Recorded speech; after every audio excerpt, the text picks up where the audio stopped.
मनमाड शहरातील सार्वजनिक मुताऱ्यांची मोठ्या प्रमाणावर दुरावस्था झालेली असून अनेक मुताऱ्या या मोडकळीस आल्या आहेत। शहरात स्वच्छ भारत अंतर्गत अनेक ठिकाणी भिंतीवर स्वच्छतेचा संदेश देण्यात आला आहे, मात्र स्वच्छता होत नाही व तसेच मुताऱ्यांमध्ये दुर्गंधीही येत आहे।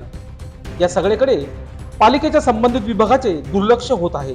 त्याच अनुषंगाने येत्या 8 दिवसात जर या मुताऱ्या स्वच्छता करून डागडुजी केली नाही तर कोणत्याही प्रकारची पूर्वसूचना न देता तीव्र स्वरूपाचे आंदोलन करण्यात येईल असा इशारा रिपाईचे युवक तालुका अध्यक्ष गुरुकुमार निकाळे यांनी लोकशास्त्र न्यूजशी बोलताना दिला आहे।